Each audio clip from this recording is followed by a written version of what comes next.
সিএমপিও ছিলেন, civil miscellaneous petition দাখিল করেছিলেন।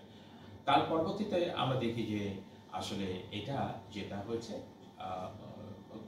কোর্টে যেহেতু সরকার পক্ষ থেকে এটা আমরা সে আমাদের কোটা যাতে না থাকে সেটির পক্ষে ছিলাম। আমরা যেহেতু কোর্টে ফাইট করেছি সরকার পক্ষ থেকে, এবং সেই জন্য কিন্তু আদেশটি যেটা হলো, আদেশটি কিন্তু স্থগিত আদেশ দেওয়া হলো। তো স্থগিত আদেশ যখন আছে তখন তো আর কোনো কোটা নাই, এখন কোনো কোটা নাই, তার আন্দোলনটা কিসের? প্রবলেমটা হচ্ছে এখানে। আমরা কিন্তু বোঝানোর চেষ্টা করি, আপনি যে প্রশ্নটা করেছেন প্রশ্নটা খুবই গুরুত্বপূর্ণ। আমি সেদিনও বলার চেষ্টা করেছি, গত 11ই জুলাই বৃহস্পতিবার আমি বলার চেষ্টা করেছি যে তার আগের দিন বুধবার 10ই জুলাই কোর্ট স্থগিত আদেশ দিয়েছে, অর্থাৎ কোর্ট আর নাই এখন। হ্যাঁ, এখন কিন্তু আগের অবস্থাটা বিরাজ করছে।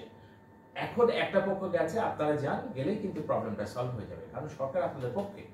কিন্তু একটা পক্ষ যারা সরকার পতনের আন্দোলন করে আসছে বিগত দিনে, তারা কিন্তু আমি বারবার বলার চেষ্টা করেছি পেছন থেকে তারা কিন্তু বিভিন্ন উস্কানি এবং আজকে যে আপনার যে আমি বলবো নৈরাজ্যকর অবস্থা তৈরি করেছে সারা বাংলাদেশে, স্বাভাবিক জীবনযাপন বাধাগ্রস্ত করছে। আজকে দেখেন হাজারো চ্যালেঞ্জ উপেক্ষা করে কিন্তু বাংলাদেশ আজকে এই জায়গায় এসেছে। বাংলাদেশের যে অবস্থান, যে মাত্র 2005-06 সালে মাথাপিছু আয় ছিল $543, এখন কিন্তু সেটা 2784 মার্কিন ডলারে গিয়ে ঠেকেছে। তাহলে আমরা এই পর্যায়ে যেতে পেরেছি। আমাদের বাজেটের আকার ছিল, যেটা আপনি নিশ্চয়ই জানেন, যে মাত্র 19,500 কোটি টাকার বাজেট ছিল আপনার উন্নয়ন বাজেট। 2005-06 সালে উন্নয়ন বাজেট ছিল 19,500 কোটি টাকা, আর অথচ এখন 2,65,000 কোটি টাকার উন্নয়ন বাজেট, যার কারণে কিন্তু আমরা ব্যাপকভাবে এইভাবে স্কুল কলেজের ভবনগুলো, আমরা রাস্তাগুলো নদী খনন করতে পারছি, আমরা রেল সংযোগটাকে বাড়াতে পারছি, আমরা কিন্তু শিশুদেরকে বিনামূল্যে বই দিতে পারছি, আমরা কমিউনিটি হেলথ ক্লিনিকে ওষুধ দিতে পারছি, আমরা কিন্তু যে বয়স্ক ভাতা, বৃদ্ধ ভাতা, স্বামী পরিত্যক্তা নারীদের ভাতা, শিশুদের জন্য ভাতা, দুগ্ধ ভাতা, এই যে বিভিন্ন রকম যে বিষয়গুলো আমরা দিতে পারছি, এগুলো কিন্তু আমাদের সম্ভব হয়েছে কারণ আমাদের বাজেটের আকারটা বাড়ানো সম্ভব হচ্ছে। এটা কিন্তু হাজারো উপেক্ষা করে দেখেন, করোনার সময়তে আমি কিন্তু আমাদের বিনামূল্যে ভ্যাকসিন সারা বিশ্বে কিন্তু বিরল একটা ঘটনা, আমরা করোনাকে মোকাবিলা করেছি। আমাদের আজকে ডিজিটাল বাংলাদেশ হয়েছে, আমরা ডিজিটাল বাংলাদেশকে একটা আমাদের পরিকল্পনা করে তো আমরা করেছি। আজকের যে বাংলাদেশ যে শক্তিশালী অবস্থানে এসেছে, সেটি কিন্তু আমাদের মাননীয় প্রধানমন্ত্রী জননেত্রী শেখ হাসিনা এই সরকারের ব্যাপক কিছু অবদান মাত্রই 15 বছরে। আমরা দেখেন আমাদের এখন যে পরিমাণে আমরা কর্মসংস্থানের সুযোগ তৈরি করতে পেরেছি, এখন আমরা শুধু কিন্তু 100টি ইকোনমিক জোন, সেখানে কিন্তু কর্মসংস্থানের সুযোগ সুবিধা। আমরা স্মার্ট বাংলাদেশ গড়ার ক্ষেত্রে এখন আপনি জানেন যে আমাদের অনলাইন যে আমাদের যে বিভিন্ন রকম কর্মকাণ্ডগুলো করে বহুজন আউটসোর্সিং করে কিন্তু ইনকাম করতে পারছে, এবং আমরা বিভিন্ন ধরনের কর্মকাণ্ডগুলো কিন্তু আমরা চালু করেছি। এখন যে অবস্থা এখন কি করবেন, এখন যে বিষয়টি দেখেন, এর মধ্যে আপনি যেটা বললেন, আসলে আমাদের এই ব্যাপক সুযোগ সুবিধার পরেও সরকার কিন্তু তাদের প্রতি সহানুভূতিশীল। তারপরেও আজকে আমরা দুঃখজনকভাবে দেখছি যে একটি গোষ্ঠী যারা সবসময়তেই আপনারা জানেন যে আমাদের এই মাননীয় প্রধানমন্ত্রীর যে উন্নয়ন, যারা 75 পরে যাদের উত্থান হয়, এবং যারা তারাই কিন্তু বিভিন্নভাবে, আপনি কিছুদিন আগে তো ইলেকশন আগে আপনারা নিশ্চয়ই দেখেছেন অক্টোবর মাসে, তখন দেখেছেন যে কিভাবে তাণ্ডব করা হলো। আবারও হঠাৎ করে কিন্তু যারা তাণ্ডব করছে, আমরা কিন্তু বিভিন্ন জরিপ করে দেখেছি। আমাদেরকে এখন তো টেকনোলজি আমাদের হাতে নাগালে, আমরা কিন্তু ডিজিটাল সার্ভে করে দেখেছি। আপনি নিশ্চয়ই জানেন একজনের ছবি তুললেই কিন্তু এখন আপনি জানতে পারেন তার আইডেন্টিটি কী, কারণ আপনি সঙ্গে সঙ্গে তার সংক্রান্ত যত খবর এবং ফেসবুক, সোশ্যাল মিডিয়া সব জায়গায় কিন্তু আপনি ঢুকতে পারছেন। আমরা দেখছি যে এখানে যারা ইন্ধন দিচ্ছে বা পিছনে আছে, তাদের অনেকেই কিন্তু আসলে কোটার বিষয়টি, যেহেতু কোটা নাই, এখানে তো আন্দোলন হওয়ার কথা না, কিন্তু আমরা দেখছি কিছু কোমলমতি তাদেরকে কিছু উস্কানি দিয়ে, এবং অধিকাংশ তারাই কিন্তু এখন সরকার পতনে আন্দোলন দাঁড়িয়েছে। আমি যে ঘটনাগুলো ঘটেছে অত্যন্ত দুঃখ প্রকাশ করছি। আপনি দেখেন ছাত্রদেরকে আপনার 6তলা বিল্ডিং থেকে ছুঁড়ে ছুঁড়ে নিচে ফেলা হয়েছে, কি নৃশংসভাবে তাদের আপনার কীভাবে নির্যাতন করা হয়েছে, বিভিন্ন হলে হলে কীভাবে আপনার ছাত্রদের উপরে নির্যাতন করা হয়েছে, আপনার সেখানে রুমগুলোকে পুড়িয়ে দেওয়া হয়েছে, এবং তাদের সমস্ত কাপড় চোপড় বইপত্র সব পুড়িয়ে দেওয়া হয়েছে। বিভিন্ন স্থাপনায় এখন আক্রমণ করা শুরু করেছে। আপনি এখন বলেন যে, আমার প্রশ্নটি হচ্ছে যে এই যে আজকে শাটডাউন ঘোষণা হলো, কোনো এই মেধাবী ছাত্ররা এই কোনো মেধাবী ছাত্ররা তো আসলে মেধাবী, তারা তো দেশপ্রেম তাদের মধ্যে আছে, দেশটাকে এগিয়ে নেওয়ার বিষয় আছে, দেশ যত ভালো থাকবে, দেশটা যত উন্নত হবে, এই সুযোগ সুবিধা তারা ভোগ করবে। তাহলে এই যে কর্মকাণ্ডগুলো হচ্ছে, তারা মেধার নামে যারা এই পেছন থেকে এটা করছে, আমি বলবো না যে কোমলমতি ছাত্ররা, তারা নিশ্চয়ই, অভিভাবকরা নিশ্চয়ই আমার কথাটা বুঝতে পারবেন, ওটা নয়, আন্দোলন থাকার কথা না, তাহলে তারা কারা উস্কানি দিয়ে এই যে আপনার হত্যাযজ্ঞের মতো ঘটনাগুলো ঘটলো, এত নৃশংসতার ঘটনাগুলো ঘটেছে বিভিন্ন জায়গাতে, বিভিন্ন জায়গাতে আক্রমণগুলো করা হয়েছে। তো এগুলো মাননীয় প্রধানমন্ত্রী যথার্থভাবে গতকালকে জাতির উদ্দেশ্যে ভাষণে তিনি বলেছেন, যথাযথভাবে তিনি বিচার বিভাগীয় কমিটি তৈরি করে তার বিচার করবেন এবং বিশ্লেষণ করবেন যে কোথায় কি হত্যাকাণ্ডের শিকার হচ্ছে, কেন হলো, কার উস্কানিত হলো, কারা এখানে জড়িত হলো, সেটা হবে। কিন্তু বর্তমানে মাননীয় প্রধানমন্ত্রী সকলকে আহ্বান করেছেন যারা আন্দোলন করছেন, আমরা যদি একটা জায়গাতে বসি তাহলে কিন্তু প্রবলেম সলভ হয়ে যাবে, কারণ কোটা তো নাই, তাহলে আন্দোলনটা কেন? আরেকটা জিনিস হচ্ছে, হাইকোর্টের রায় আমাদের আইনমন্ত্রী মহোদয় বলেছেন যে আগামী 7 তারিখে 7ই আগস্ট সেই রায় শুনানিটা হওয়ার কথা ছিল, সেটা আগামী রবিবারে শুনানিটি হবে এবং সেই শুনানিটি তার মানে আরও এগিয়ে আসছে। সবাইকে ধৈর্য ধরার জন্য আহ্বান।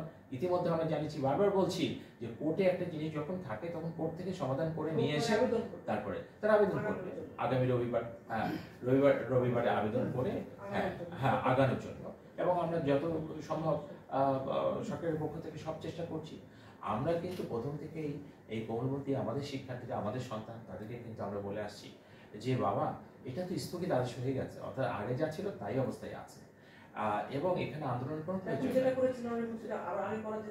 এটা কিন্তু না, তাদেরকে কিন্তু আমরা বলে আসছি। আপনি দেখেছেন আপনাদের মাধ্যমে কিন্তু প্রত্যেকটা আমাদের নেতৃবৃন্দ, দলের পক্ষ থেকে, সরকারের পক্ষ থেকে কিন্তু আমরা এই আহ্বানগুলো জানিয়েছি বারবার যে আপনারা অপেক্ষা করেন, একটুখানি অপেক্ষা করেন, কারণ এক পক্ষ গেছে, আপনারাও যান, গেলে প্রবলেমটা সলভ হয়ে যাবে, কারণ সরকার তো আপনাদের প্রতি সহমত, আপনারা যেটা চাবেন সেটাই তো, সেটা সবার আলাপ আলোচনার ভিত্তিতে অবশ্যই সরকার আপনাদের প্রতি সহানুভূতিশীল। প্রধানমন্ত্রী যেটা বলেছেন যে ধৈর্য ধরতে হবে, উচ্চ আদালত থেকে ন্যায় বিচার শিক্ষার্থীরা পাবে, সরি, উচ্চ আদালত থেকে যে রায়টা আসুক ইমপ্লিমেন্ট করতে হবে, আপনাদেরকে সেভাবেই একটা প্রসেস তৈরি করতে হবে। আপনারা সেই বিষয়ে এগোচ্ছেন কিনা? অবশ্যই এখন কি করছে পরবর্তী অবশ্যই যেহেতু আপনি জানেন যে বিচার বিভাগ আদালতে বিষয়টি আছে এবং সেটি কিন্তু খুব তাড়াতাড়ি সুরাহার জন্য সরকার পক্ষ থেকে আইনমন্ত্রী তিনি কিন্তু চেষ্টা করছেন মাননীয় প্রধানমন্ত্রীর নির্দেশে, এবং আগামী রবিবারে যে আবেদন করলে আমরা তাড়াতাড়ি শুনানির একটা ডেটটা পাবো, এবং সেটা যখন উভয় পক্ষ থাকবে তখন কিন্তু যৌক্তিকভাবে কোনটা করলে ভালো হবে জাতির সামনে, তখন সেরকম একটি সুন্দর রায় সেখান থেকে আসবে, এবং এই সবার কথা চিন্তা ভাবনা করে যেটা একেবারে যৌক্তিক সেই বিষয়টি আসবে। কারণ আজকের দেশ এগিয়ে যাচ্ছে, এই এগিয়ে যাবার সবকিছু সুফল তো আমাদের শিক্ষার্থীদের জন্য, আমাদের সন্তানদের জন্য। হ্যাঁ, যে কোনো মুহূর্তে তারা যদি বসতে চায়, আমরা বলেছি যে এই সংঘাত না করে, এই নৈরাজ্য সৃষ্টি না করে, এই সংঘাতকে পরিহার করে, এখানে তো পেছন থেকে তারা তো, যারা আমি বলবো কোমলমতি শিক্ষার্থীরা, তারা তো খুব ঝুঁকির মধ্যে আছে, কারণ তাদের পেছনে যারা আছে তাদেরকে তো গত 23 সালের এই নির্বাচনের আগে, জাতীয় নির্বাচনের আগে অক্টোবর মাসে তাদের তাণ্ডব আমরা দেখেছি, যে চিফ জাস্টিসের বাড়িতে তারা আক্রমণ করেছে, বিভিন্ন জায়গাতে আক্রমণ করেছে, সেটা তো তাণ্ডব আমরা দেখেছি, আমরা তো বারবার তাণ্ডব দেখে আসছি তাদের। সেই জন্য আমরা অভিভাবকদেরকে বলবো যে শিক্ষার্থীরা এখন কোনো কোটা নেই, আন্দোলনের প্রয়োজন নেই, বরং সরকারের পক্ষ থেকে রবিবার আবেদন করলে খুব তাড়াতাড়ি শুনানিটা হয়ে যাবে, উভয় পক্ষ কোর্টে থাকলে ভালো কিছু একটা আসবে। মাননীয় প্রধানমন্ত্রী ইঙ্গিত দিয়েছেন যে যেহেতু সরকার একমত, এবং এই যে স্থগিত আদেশ এসছে সরকারের প্রচেষ্টার কারণেই তো এসছে, স্থগিত আদেশটা তো সরকারের যে অ্যাটর্নি জেনারেল আছেন তিনিই তো আবেদন করেছেন, তিনিই তো ওখানে আপনার হিয়ারিং করেছেন এবং অংশগ্রহণ করেছেন, সরকারের পক্ষে যুক্তি তুলে ধরেছেন বলেই তো এটি স্থগিত হয়েছে। আমরা তো সহমত তাদের সাথে।